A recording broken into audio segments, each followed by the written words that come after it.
Bonjour, je vous propose aujourd'hui une pièce de théâtre d'environ 25 minutes à peu près, avec une minute de réflexion à la fin pour pouvoir réfléchir sur ce qu'on a pu échanger jusqu'à maintenant, et puis avec une courte prière qui terminera cette méditation. Alors aujourd'hui, je vous propose donc l'histoire avec un grand H, mais avec une petite entorse aux conventions. C'est-à-dire que pas d'unité de temps, pas d'unité de lieu. Par contre, je crois que quand même, on y voit une unité d'action à travers les siècles. Et je vous propose donc l'histoire de l'humanité en 4 actes. En ce qui concerne la bibliographie, alors mis à part la frise de M. Schulz, qui nous l'avait gentiment proposé, David, la Bible se meurt. Là, toutes les citations, tous les versets viendront de la Bible seconde. Et puis, la théologie visuelle, dont je me suis énormément inspiré, notamment pour le plan, qui est vraiment un bouquin que je vous conseille, qui est très sympa, facile à lire, agréable, à parcourir de temps en temps, un peu comme on lit une BD. Et puis, dans les choses un peu plus complexes, mais qui sont tout à fait abordables, le précis de Doctrine chrétienne de Jules Marcel Nicole, qui est vraiment un ouvrage qui est complet, intéressant, et puis le nouveau catéchisme pour la cité, mais on en reparlera. Alors, raconte-moi l'histoire. L'histoire de l'humanité en 4 actes. D'après vous, par quoi commence-t-on ? Il n'y a pas grand monde qui bouge. Eh bien, on commence par la création. Ah ouais, ça vous en dit un peu plus quand même. Et après la création, qu'est-ce qu'on va avoir ? Un deuxième acte, qu'est-ce que vous pouvez imaginer ? Il y en a peut-être qui ont déjà vu le diaporama en douce. Oui, le péché, la chute, bravo. Troisième acte ?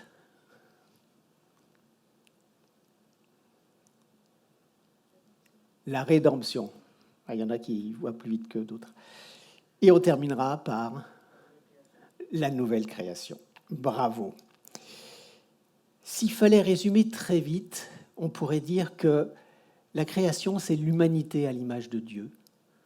La chute, c'est l'humanité qui est tombée dans le péché. La rédemption, c'est l'humanité rachetée. Et puis, la nouvelle création, c'est l'humanité en communion avec Dieu. Alors, histoire en 4 actes, commençons par la création.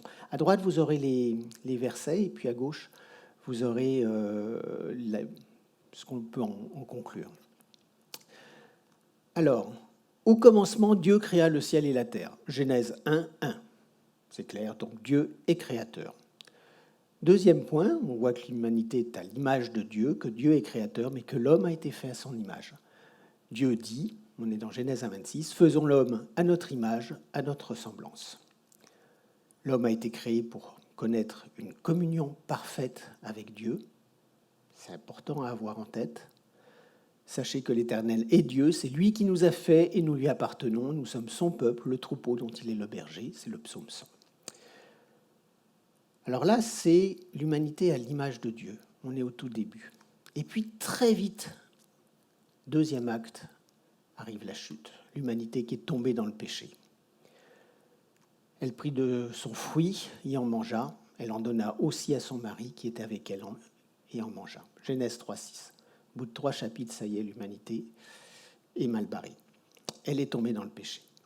Et la notion de péché, c'est vraiment un point qui est essentiel pour comprendre la Bible et puis pour comprendre ce que Dieu attend de nous.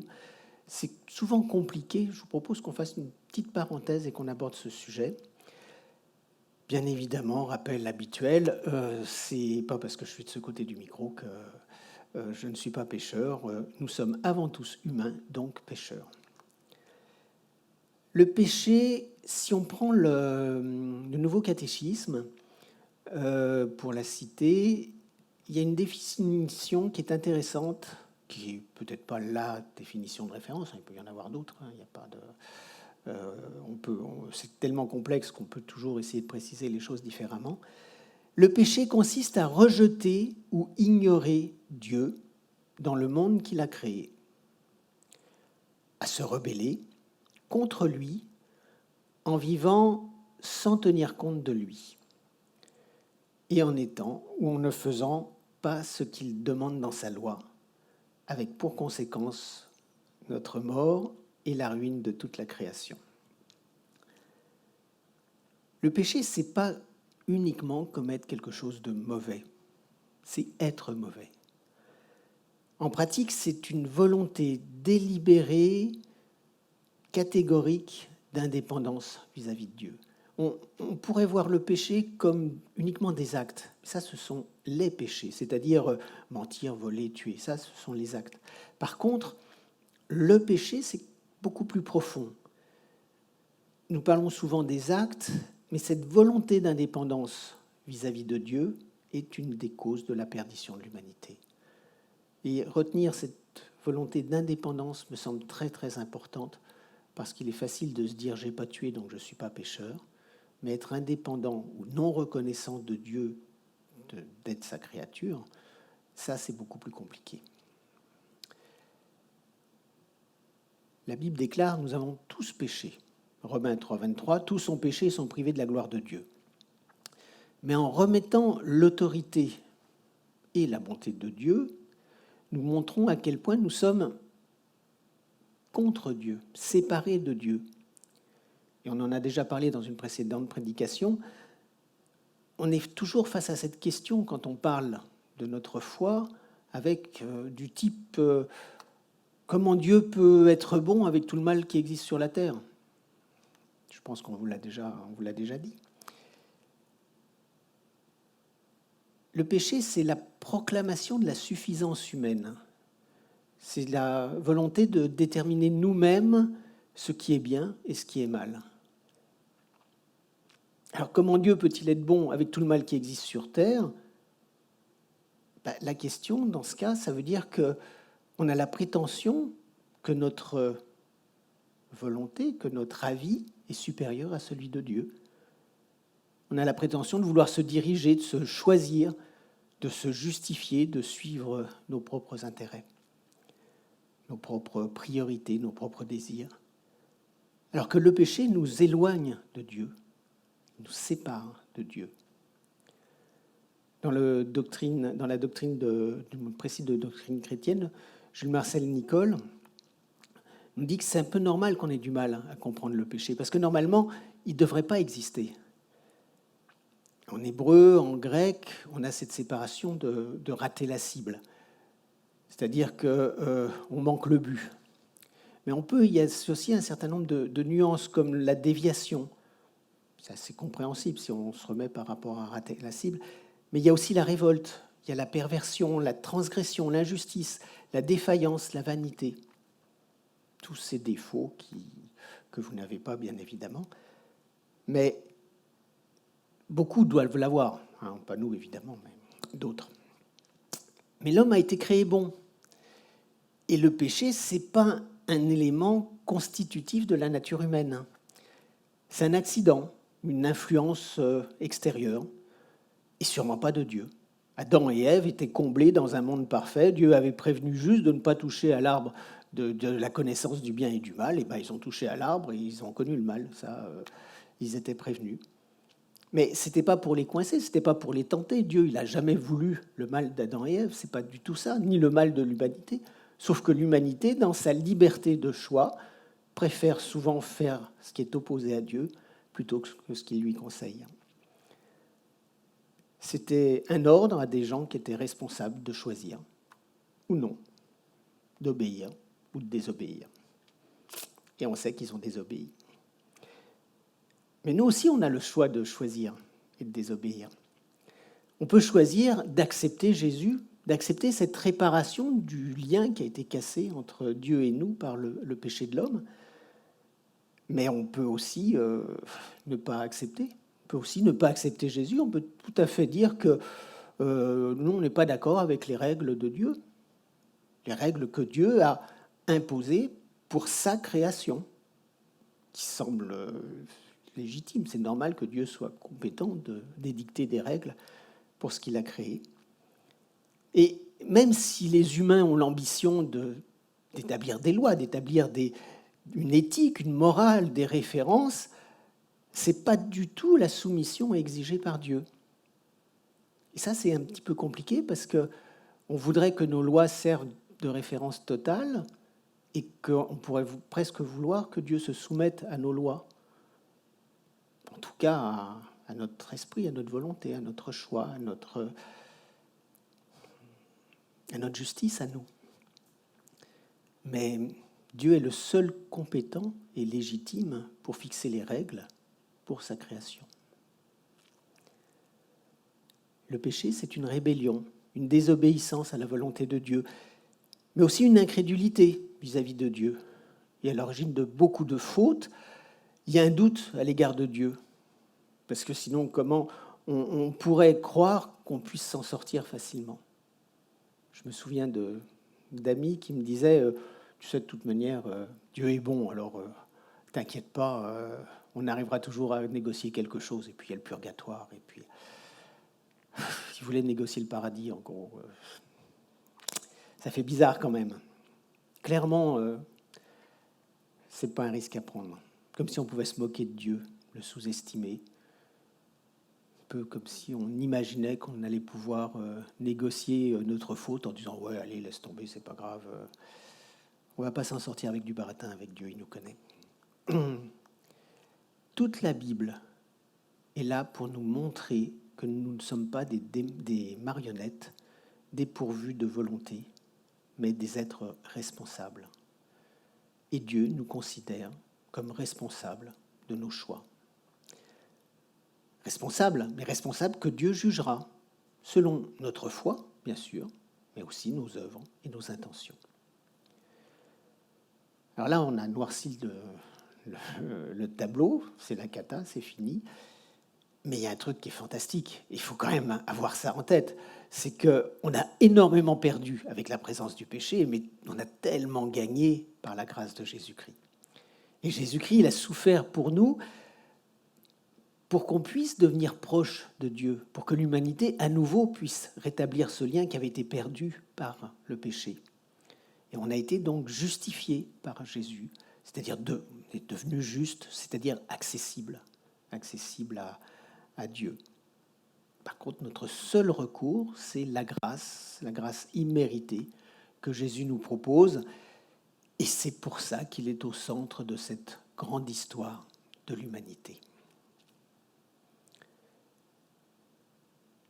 Alors, on reprend nos 4 actes, on reprend notre pièce de théâtre. On a vu la création, on a vu la chute, l'humanité tombée dans le péché, l'homme a été banni de la présence de Dieu et la relation entre Dieu et l'homme a été rompue par ce péché. Ésaïe 59, ce sont vos fautes qui ont fait séparation entre vous et votre Dieu, ce sont vos péchés qui vous l'ont caché et l'ont empêché de vous écouter. Ce n'est pas Dieu qui est coupable, c'est nous. C'est essentiel, la séparation entre Dieu et l'humanité est due à l'humanité. Tout au long de l'histoire du peuple de Dieu, on remarque des révoltes contre son Créateur, contre le Sauveur d'Égypte, contre celui qui a offert la terre promise. Et c'est l'homme qui est à l'origine du mal, pas Dieu. Mais en créant l'individu libre, Dieu lui a donné la possibilité complètement folle de le renier, de se laisser aller à la révolte, de laisser le peuple aller à la révolte contre Dieu, et même de ne pas l'accepter, et même de le nier, et d'abandonner même cette notion d'existence de Dieu. Liberté complètement folle. Et l'homme et la terre vivent désormais sous une malédiction, c'est dit par Ésaïe en 24, dans le chapitre 24. Voilà pourquoi la malédiction dévaste la terre et ses habitants. Et ses habitants doivent supporter les conséquences de leurs crimes. On parle de crimes. Acte 3, la rédemption. Là, ça va aller mieux. Là. L'humanité rachetée. On a vu la création, c'était l'humanité à l'image de Dieu. La chute, l'humanité tombée dans le péché. Et l'humanité est rachetée, c'est la rédemption. Dieu a envoyé Jésus nous représenter. Jésus a vécu une vie parfaite. Hébreux 4, en effet, nous n'avons pas un grand prêtre incapable de compatir à nos faiblesses. Au contraire, il a été tenté en tout point comme nous, mais sans commettre de péché. Jésus est mort, il est ressuscité d'entre les morts, 1 Corinthiens 15. Christ est mort pour nos péchés conformément aux Écritures, il a été enseveli et il est ressuscité le troisième jour conformément aux Écritures. Et nous sommes rachetés au travers de la naissance, la mort et la résurrection de Jésus. Dans Éphésiens 1, il est écrit « En lui, par son sang, nous sommes rachetés, pardonnés de nos fautes, conformément à la richesse de sa grâce. » Alors, l'acte 4, maintenant, après la création, l'humanité à l'image de Dieu, la chute, l'humanité tombée dans le péché, la rédemption, l'humanité en communion avec Dieu, eh bien la nouvelle création, l'humanité en communion avec Dieu. Jésus reviendra et régnera pour toujours. Il sera grand et sera appelé Fils du Très-Haut, et le Seigneur Dieu lui donnera le trône de David, son ancêtre. Il régnera sur les familles de Jacob éternellement, son règne n'aura pas de fin. Luc 1, 32 à 33. Dieu bannira le péché pour toujours. Autant l'Orient est éloigné de l'Occident, autant il éloigne de nous nos transgressions. Autant nos transgressions sont tellement éloignées de nous que ce serait comme si on avait quelque chose à l'est et l'autre à l'ouest. On est complètement séparés. Donc, grâce à Jésus, Dieu bannira le péché pour toujours. L'homme vivra pour toujours en communion avec Dieu. Si quelqu'un est en Christ, il est une nouvelle créature. Les choses anciennes sont passées. Voici, toutes choses sont devenues nouvelles. 2 Corinthiens 5. Et la vie et les relations humaines seront pour toujours conformes au dessein éternel de Dieu.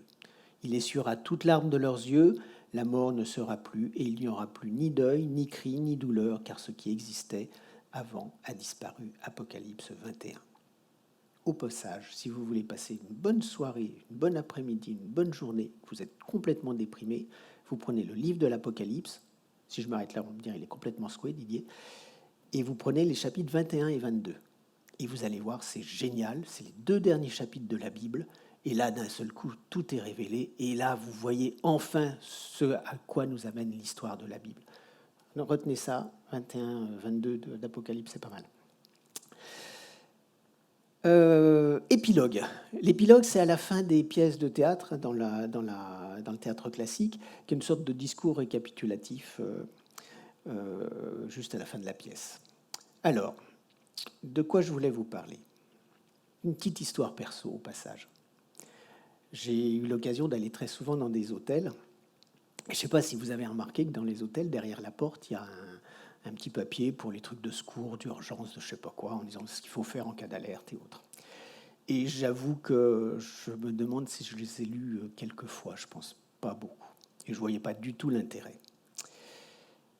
Sauf que un jour, 2 heures du matin, j'étais vraiment très profondément endormi. Il y a une sonnerie assez violente. Et je me dis, mais qu'est-ce que c'est que ce truc? Et je ne réalise pas. J'étais dans mon sommeil en plus. Je ne réalise pas. Je me dis, mais ça va s'arrêter, ce truc, ça va s'arrêter. Et ça m'a pris au moins 5 à 10 minutes en me disant, mais ça insiste, ils pourraient régler leur truc différemment, ils pourraient le débrancher, tout ça. Et d'un seul coup, je me dis, mais c'est une alarme. J'ai mis 10 minutes quand même. Et c'était effectivement le signal d'évacuation. Alors, heureusement, j'ai appris le lendemain matin que le sinistre avait été circonscrit tout de suite par le personnel de l'hôtel avant que les pompiers arrivent et que bon, bah voilà, ça s'était super bien passé, ils étaient tout contents, mais que effectivement, normalement, tous les clients de l'hôtel devaient se retrouver dans le hall et puis dans la cour devant. Bon. Donc, on devait être quelques-uns à ne pas l'avoir fait, peut-être ceux qui dormaient beaucoup, et moi qui ne savais pas pourquoi ça sonnait. On peut toujours considérer que l'essentiel est pour beaucoup plus tard. Mais que ferez-vous si vous apprenez qu'il est trop tard? Et dans essentiel, il y a quoi? Il y a essence, ouais, merci, bravo. Oui, il y a ciel, d'accord. Donc, tu peux toujours remettre tes réflexions à plus tard, mais est-ce que tu es certain que rien ne presse? Où en es-tu dans ta vie? La chute, la rédemption, la nouvelle créature, ton histoire à toi, elle s'arrête au 2e acte? Ou est-ce que tu as pris conscience que Jésus est venu pour toi, pour venir te proposer et uniquement par amour le pardon de ce qui est à l'origine de ta chute, et d'ailleurs de celle de l'humanité. Et te proposer ce nouveau lien entre toi et Dieu, direct, sans intermédiaire, grâce à lui. Comme à la création. Et il suffit juste d'accepter Jésus qui te tend la main. Jésus, Dieu fait homme, Jésus qui est juste à côté de toi et qui attend tout simplement que tu l'acceptes pour partager son éternité en sa présence. Dans le chapitre 3 de l'Apocalypse, le livre de la Révélation, ce qui révèle justement toute l'histoire de l'humanité, et ce livre prévient les membres de l'église de Laodicée. Il s'adresse à eux en remarquant, et juste au passage, c'est Jésus qui parle. Tu dis, je suis riche, j'ai amassé des trésors, j'ai besoin de rien. Et tu ne te rends pas compte que tu es misérable, pitoyable, que tu es pauvre, aveugle et nu. Fais donc preuve de zèle et change d'attitude. Au verset 20, il est écrit, voici, c'est toujours Jésus qui parle, je me tiens devant la porte et je frappe. Si quelqu'un entend ma voix et ouvre la porte, j'entrerai chez lui et je dînerai avec lui et lui avec moi.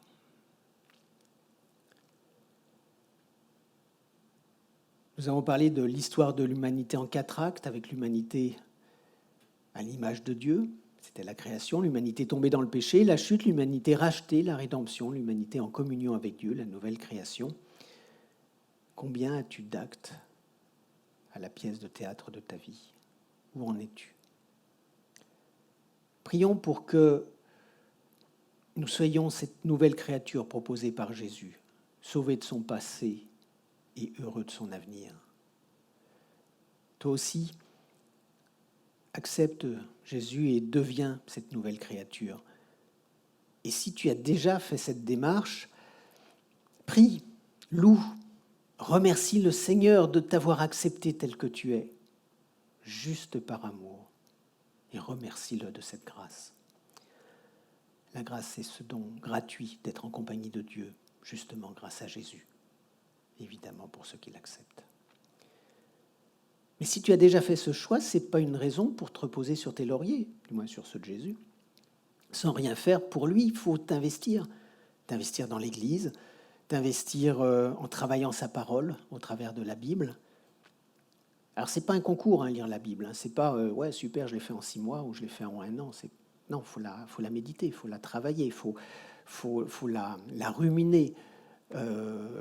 C'est bien de le faire en groupe, de le faire à plusieurs. Sinon, vous avez des tas de possibilités. Demandez à vos anciens, vos pasteurs. Mais clairement, la Bible, ça se travaille, ça se médite. Ça ne se lit pas juste comme ça. Alors, je ne veux pas dire qu'il ne faut pas la lire. De temps en temps, je le dis pour provoquer tout le monde en disant « lisez pas la Bible, mais méditez-la, travaillez-la ». C'est pas ça. Si vous la lisez en 1 an, c'est parfait. Mais si c'est 1 an et demi, c'est parfait aussi. Le problème, il n'est pas là. Le problème, c'est que il ne faut pas que ça rentre par un œil et que ça ressorte par un autre. Il faut vraiment prendre du temps dessus et vraiment essayer de faire le lien entre les différents textes. Je connaissais des gens qui étaient incollables sur les évangiles, mais c'était tout. L'Ancien Testament ne les intéressait pas et les épîtres, c'était pas leur truc. C'est dommage. Évidemment, c'est génial de connaître parfaitement la vie de Jésus, mais il faut voir le reste, parce que tous ces écrits, on en a besoin pour comprendre, on en a besoin pour aller plus loin. On verra dans quelques temps que si vous voulez comprendre l'Apocalypse, il y a plus de 300 références à l'Ancien Testament. Si vous n'avez pas lu l'Ancien Testament, c'est compliqué. Vous perdez plein de choses. Alors on est tout le temps en train de se dire, ouais, c'est des trucs qu'on ne comprend pas, mais les références, elles sont pas loin, quoi. Il faut aller les chercher. En tout cas, lisez votre Bible et c'est bien. Félicitations, continuez pour ceux qui le font et travaillez-la, ruminez-la et surtout, ne restez pas seul. Ne reste pas seul avec ta foi. Construis le monde de Dieu pour sa gloire comme il nous le demande. Et ça, on le fait en Église, on le fait à plusieurs. Partage cette promesse de Jésus, cette promesse de profiter de son amour pour l'éternité. Je je vous propose de prendre une minute pour réfléchir à ce que Dieu attend de nous et puis comment nous voulons le mettre en pratique. Et puis je terminerai par une courte prière.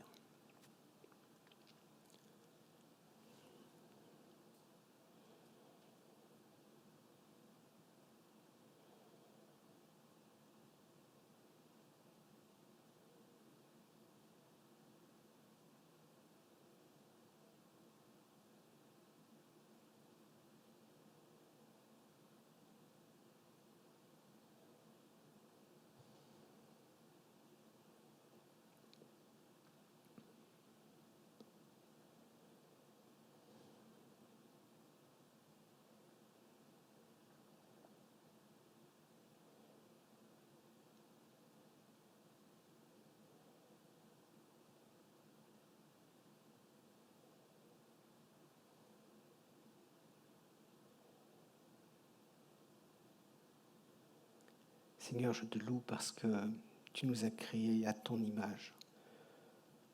Et malgré toutes nos trahisons, tu es venu sur terre pour rétablir le lien que l'on avait massacré. Merci pour cette grâce, Seigneur. Merci, Seigneur Jésus, pour ta venue, pour ta présence avec nous.